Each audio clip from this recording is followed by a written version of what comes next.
should have a notification that this meeting is being recorded and live streamed. So welcome to week 2. These weeks are going to go by faster than you know it. Before we know it, we're going to be, looking at April, May in the straight down the eye. So happy to be here with you guys. Looking forward to learning with you and getting to know you all a little bit better. Good to see Carol here and Tony and Brandon, our other instructors. Matthew's excused today.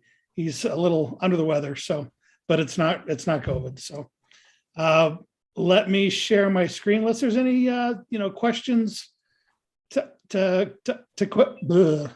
answer right off the top. Maria had a great question about our element presentations, 2 minutes max. That's as long as they can be. Since there are 100 of them or so, we wanted to keep them short and sweet and to the point. So we do have that 2-minute limit on those flip grids, and we'll take a look at our flip grid of the week here during my slides here. But any other questions or comments or before we get started? Anita, glad to see we have some special guests joining us today from Anita's place. She can wave and say hi. Anybody else? They look like future teachers to me. Can I ask a quick question? Yes, please. So when we're presenting, are you just showing our flip grid video, or do you want us presenting something?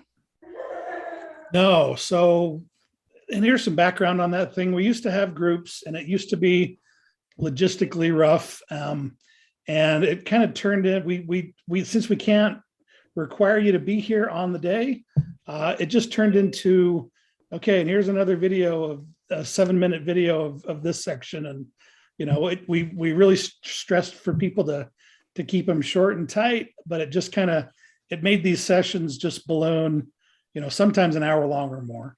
And we value your time. And so what we decided to do is we went to Flipgrid and split everything up so that you're just presenting by yourself. And then we're going to pick one of those per week to kind of highlight and showcase, but then provide the link for you to go and review those others on your own time. And again, they're short, they're only 2 minutes long, so it shouldn't take you too long, and they're a great supplement to the reading. So that's kind of our game plan and approach on those. So to answer your question, I guess, during the week where you're signed up to present, it's just making sure your flip grid's done and posted. And that's your presentation. Okay, good question. Well, so in the directions, it actually says that if you are not going to be live, make a video. Yeah, we did that way for like the last 4 or 5 years. We've taught the course, and we just haven't caught all the language and updated that. So if you're seeing kind of instructions that don't quite fit what we're saying, send me those links, what page they are, and we'll update the instructions so it's clear. Appreciate that though. Anything else? We're getting the tongue. I like it.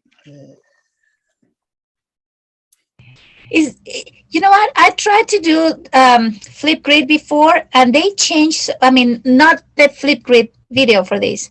Like in general, the platform, and they changed things. And now it's kind of more difficult to invite people and all that. Is there something that you can send, maybe that we can read or I can read about how? I love the way you guys, the way you divide like by case or something. It's really cool, and I don't know how to do that. So I don't know how you guys learn to do that.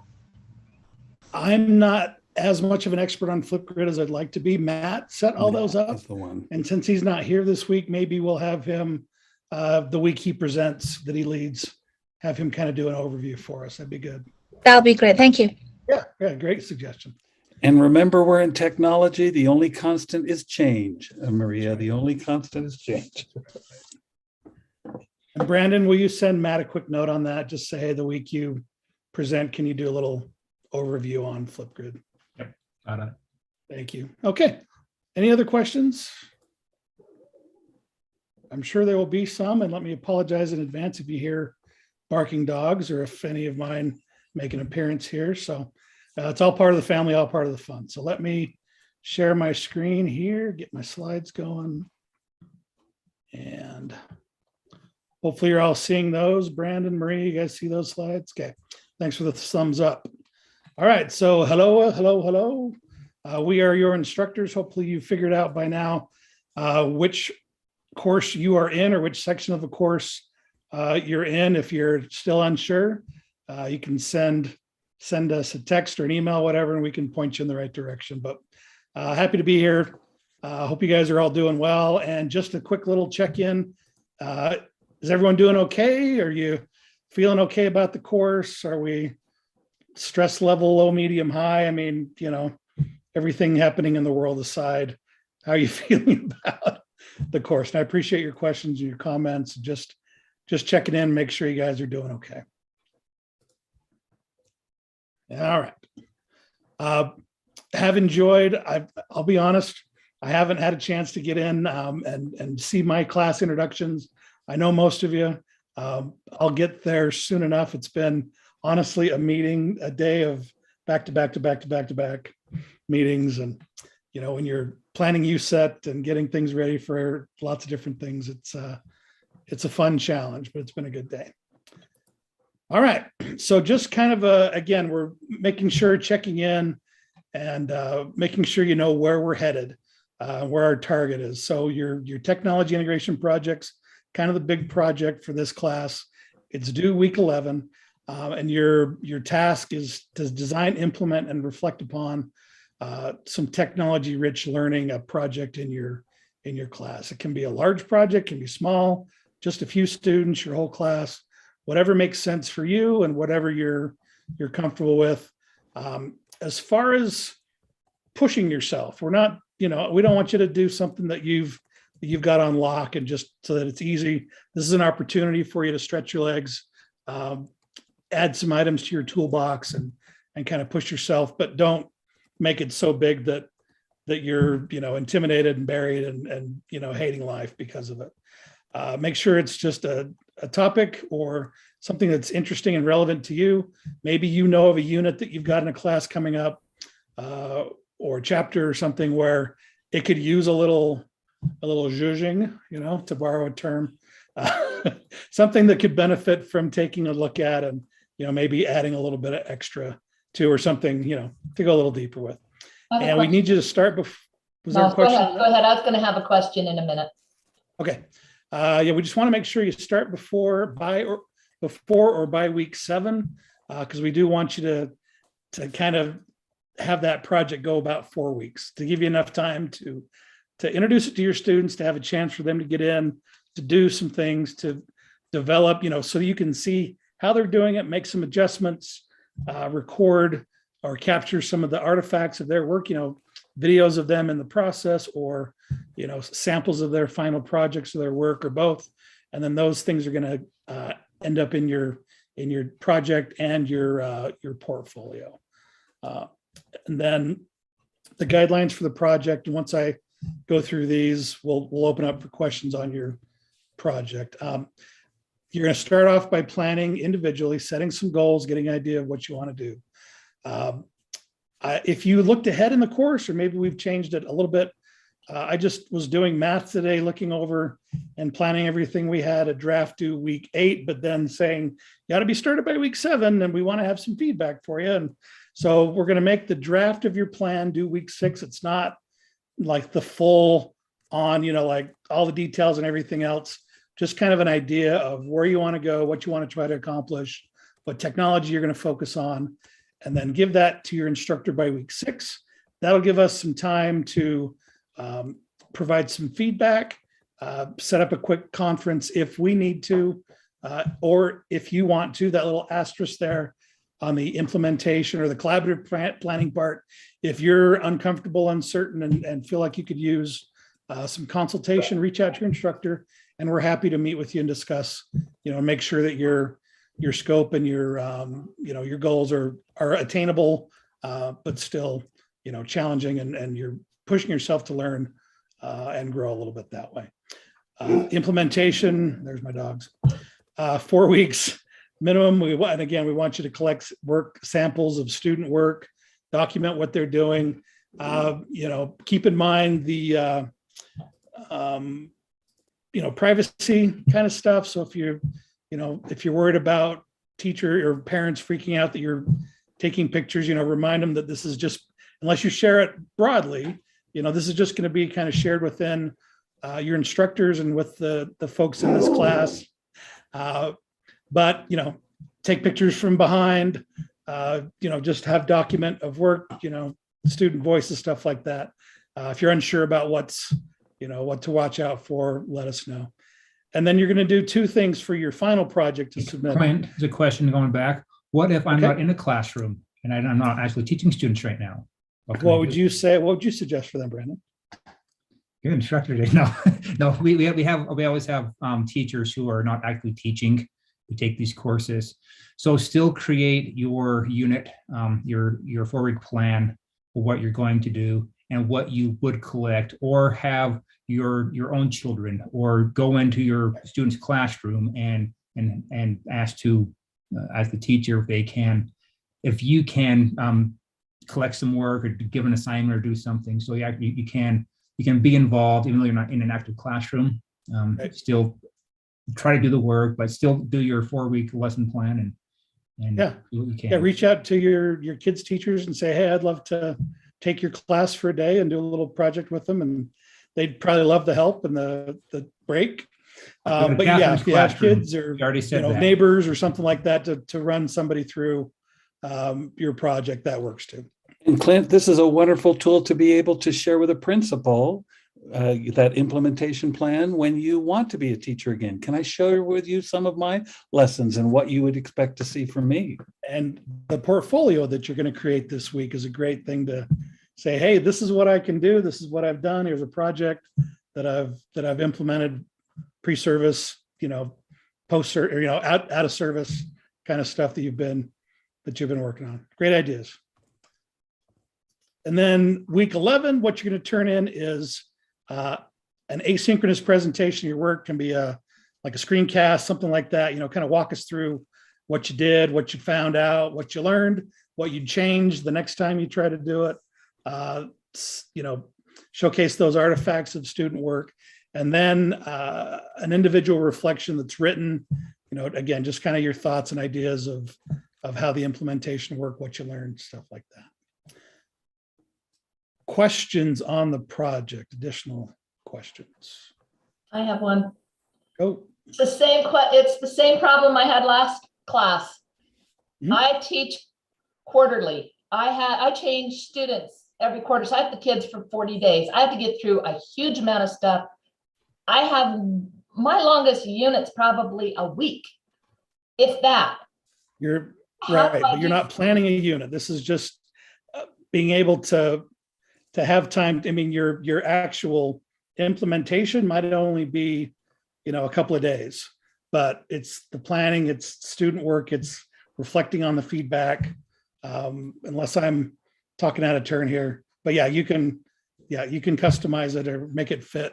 Well, I was just whatever your wondering, situation because, is. the 4-week a 4-week implementation, I cover like 10 or 12 units in that time because I'm an introductory class and I don't have to teach to mastery. It's just really frustrating. I gotcha. Tony, what are your thoughts on that? My thoughts are, let me see. My thoughts are just simply reach out to your instructor. Have a phone call even tonight with your instructor. Say, this is my situation. This is, all 5 of us, I think, would totally agree. We feel that frustration. We want to lower that anxiety, that emotional filter. How can we make it work? But work it out with your instructor. I promise you're going to be satisfied if you work it out with your instructor. And I'm Do you Tony's disagree, Clint? instructor, so- Oh, okay. yes. Clint's going to make it work for you. I promise. Clint's going to make it work. But absolutely, I would think, if I were your instructor, I'd say, yes, you've got them 40 days. You've got to do it 4 weeks. You may have, 4 10 hour, 10 divided into quarters. Yeah. But- And Tony, I know you're in a different place on this technology integration journey. So we'll think of some ideas and what you want to try to maybe do that's new, or what would work for you. And then we'll hash it out. Okay. I did have Appreciate that. a chat question. Ideas Go for for it. kindergarten. If anyone has any ideas for kindergarten for Jody, you can pop in the chat or anything that'd be great for her. Or reach out to me also, and I can walk you through some things which have done in the past. Can you hear me? Yes. Okay. It's been a while since I've been on Zoom, so I don't know. Anyway, I was kind of embarrassed. Yeah, if anybody has any ideas for my little kindergartners, how I could implement this in a good way, that would be, I would be appreciated. I would appreciate that so much. I know I've got a couple of teachers that are K1, 2 in my section. So shoot me an email and I can connect you with them, or if they're on the call, connect on chat, and because they did some great things last course. with Okay, their thank kids. Thank Yeah. you. Yeah. Can you- Anything else in the chat? Clint? Go ahead. Examples of technology ideas for integration projects like Kahoot, or what are some examples for that? I think the assignment page has some examples listed there. I'm not looking at it right now. I can jump to it.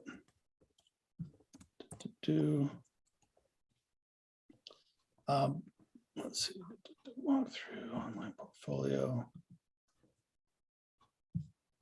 Yeah. Yeah, I don't see it there, but there is a page that in Canvas course that's kind of the overview of the technology integration project.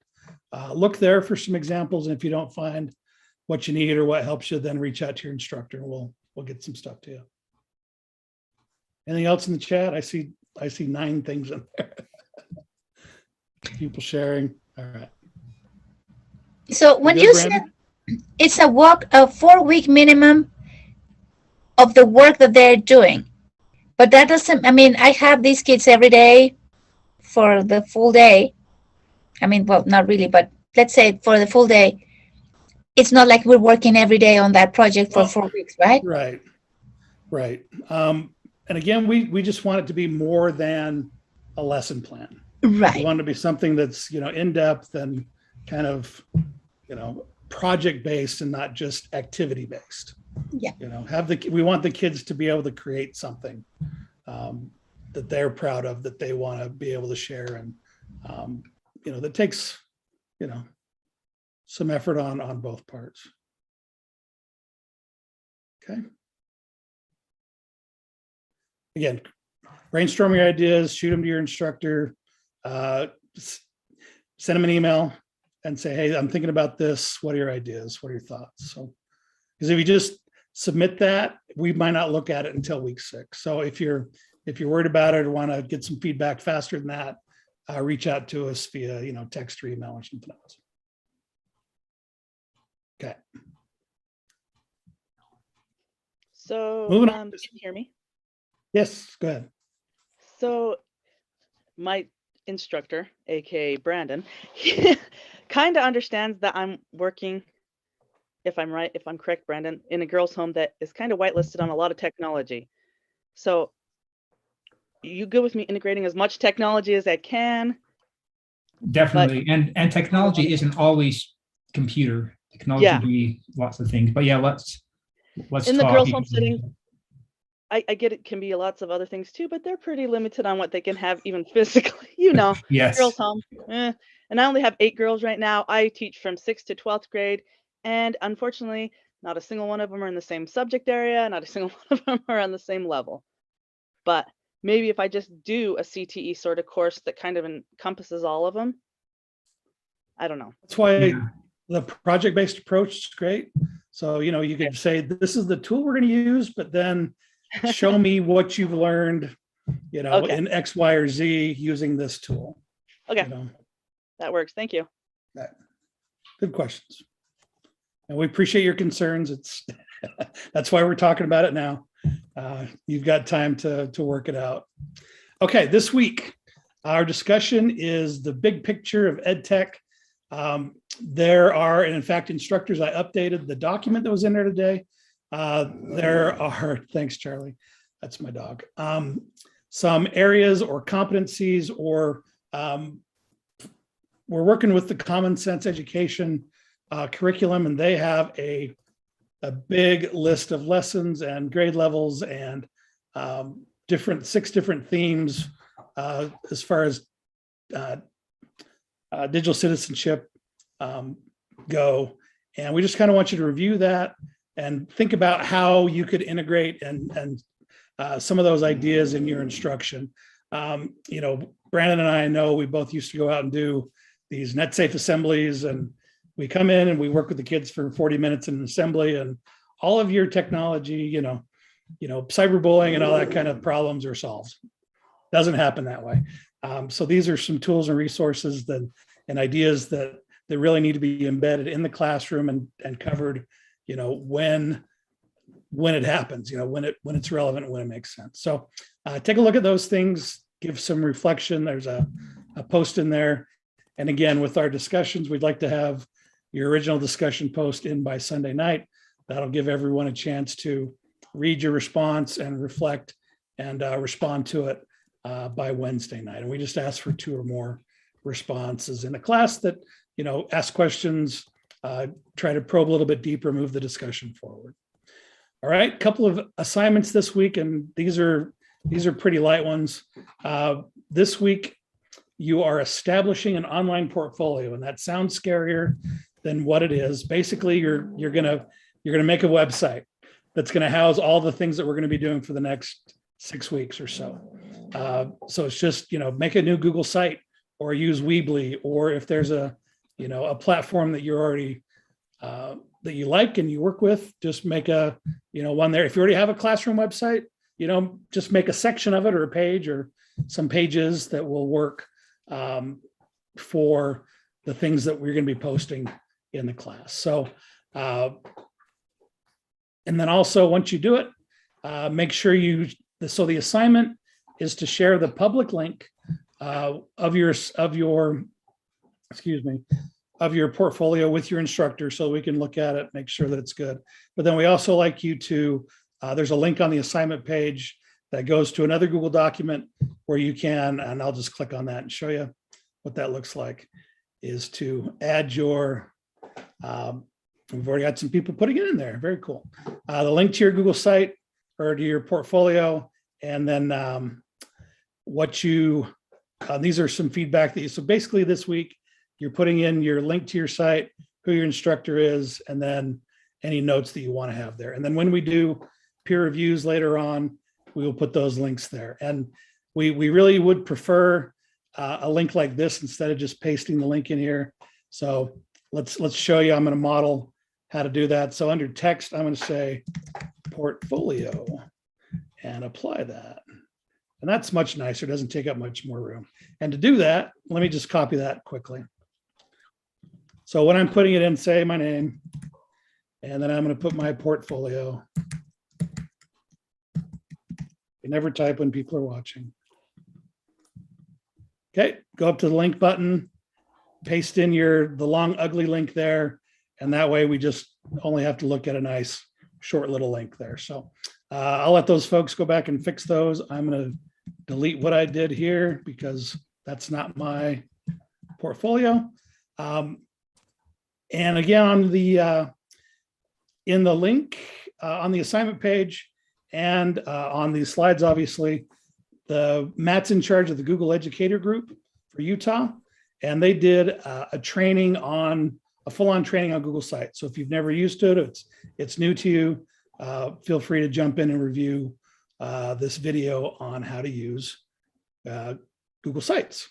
And it's nice to have Matt here virtually and not in person. So let me close that tab, back to the assignments there.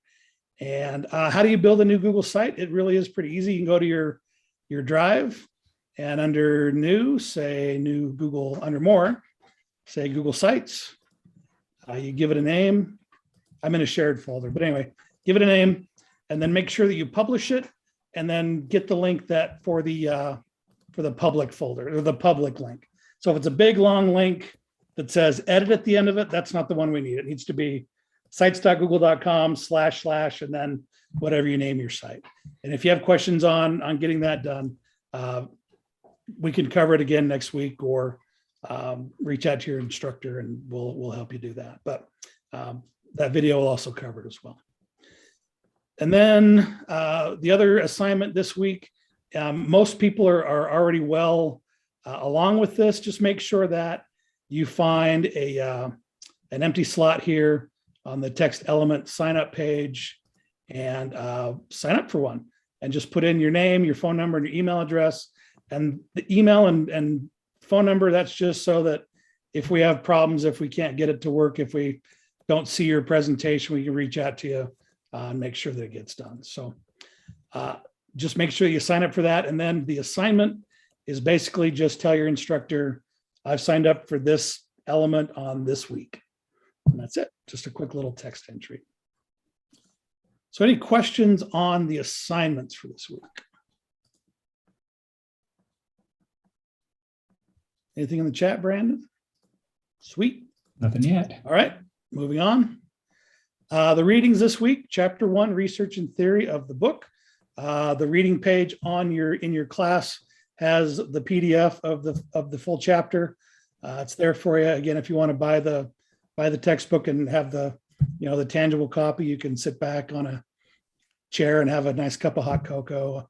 You're more than welcome to go and buy it, but we've made PDFs of the text available for you.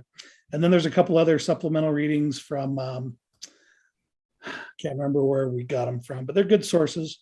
One's on fostering digital citizenship in the classroom, kind of along the theme of what our discussion topic is this week, and also developing a culture of trust and transparency.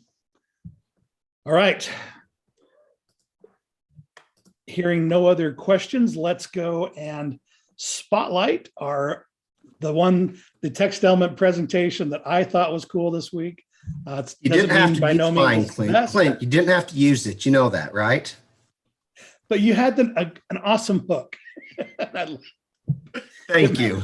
It made me giggle, and you did a good job with it. And it's one that I'd like to spotlight. So that was the voice of David Stenderts, correct? Is that your last name? Yes, that's correct. All right. So David, we'll take 2 minutes and watch David's presentation on using scales and rubrics. Hopefully, can you guys hear my audio? If I do that, is it coming through? Okay.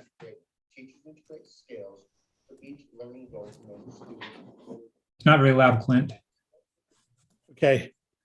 Let me stop my share. I know what I didn't do. Share screen. I need to check this box that says share sound.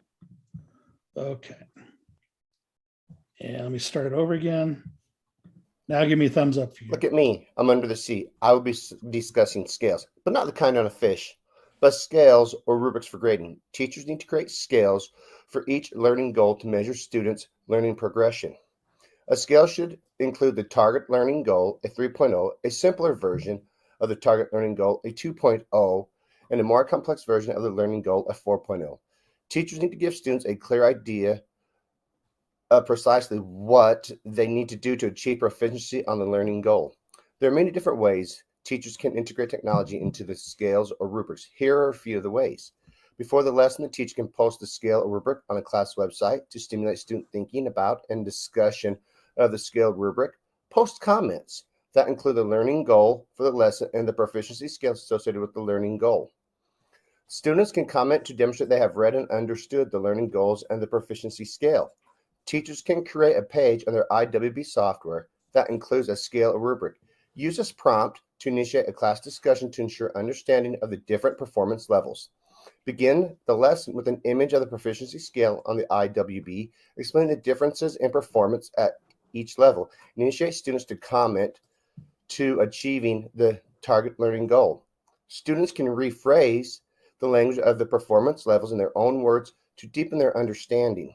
They can send a text response that explains what they think proficiency looks like at each level of the target learning goals. Discuss those responses as a class to prompt whole group thinking and interaction. Use a random name generator. Select students to explain their understanding of the target 3.0 learning goal and how their current activities relate to the learning goal or the meaning of other performance levels in the proficiency scale. That's all I have to say on scales and rubrics. Thank you for listening. Thank you, David. And when I said that you had a good hook, I did not intend any puns as far as fishing. Like, I just realized that when I was watching. But Dave had a little bit of fun, dug through the backgrounds. I appreciate the effort and thought that went into that presentation. Make sure you go and review them all.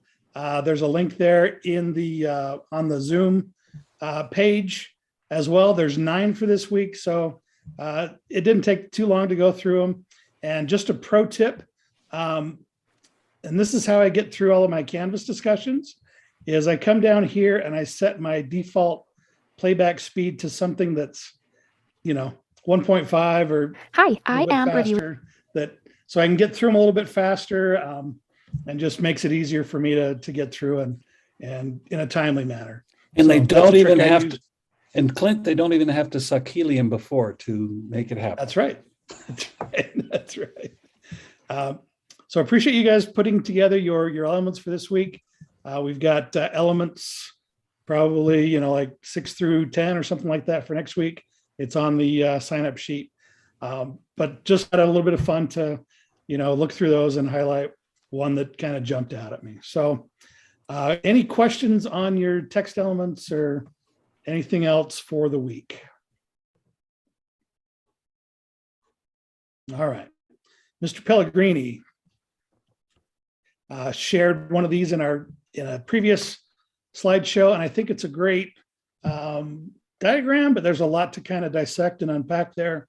So I've asked Tony to kind of look through that for us. Absolutely. I just wanted to take a moment. And Clint, could you make it just a little, is it possible? Maybe I can too. Make it just a little, nope. As big as there is, yeah. That's as big as it's going to get. I'm going to just work on it. I thought that these were great approaches to be able to connect with the text and to be able to follow the 41 sections that are out there. I was out reviewing student teachers today, working with student teachers, and these are the book absolutely does cover each of these elements. Thank you so much, Brandon. But this is in one place. I just wanted to share this where you could get this information and put them associated to routine events, content, and acting on the spot and making some changes right there on the spot. So I just wanted to share. Perfect. All right. Any other questions, comments on that? And I know it's a lot to look through. If you want to take a look and reflect upon it and ask some questions afterwards, please feel free to do so. All right. There's a question. Yep. There's a question about do they pull information from the readings or from their own research and experience? And I would say both, because sometimes what you read in the book might be a little bit outdated. Or you might think of something, hey, they didn't say this in the book, but I've used this and it totally works in this situation. So I would say both, what's in the book and from your own experience. Excellent. I agree. Any other questions? There will be a final chance to ask questions. So again, don't forget, early bird registration for our USEC conference ends January 31st. You got 11 days to get signed up for that. We'd love to have you there. You're going to see some information coming soon from Brandon and Carol about volunteering. If you'd go into the conference already and wouldn't mind helping out for an hour or two, you get a free t-shirt, you get a chance to win an Amazon gift card and some swag and some other stuff. So fun opportunity and just a great conference. We're seeing the session submissions and it's going to be a fantastic thing. And you can attend virtually or in person, whichever one works best for you. And that's it. Any questions, final questions, thoughts, concerns? There's a question in the chat for the project. Can I take a unit they've already created and just add digital elements to it, or do they need to create everything from scratch? I would say whatever works best for you. Yes. But we don't want you to just lean on a crutch that you've already used before. We'd like you to take the opportunity to, again, try to add a tool to your toolkit, stretch yourself, and maybe try something new, because you learn from failing a lot more than you do from your successes. So good questions. Any other questions? Question in there, Elma in March should work. Yep, Brandon's on that one. Good deal. All right, with that, I will say thanks from all of your instructors. We're happy to be here. We're glad to get to know you. Thankful for the opportunity to get to learn from you all. And again, just a big overall thanks. We know that this job is tough right now, and we know that adding, endorsement work on top of that can be a challenge. Just thank you for all you're doing for your kids, and fighting the good fight, and for everything that you do. It's just, we appreciate you. So anything else? I'll stop my share. And if anyone has specific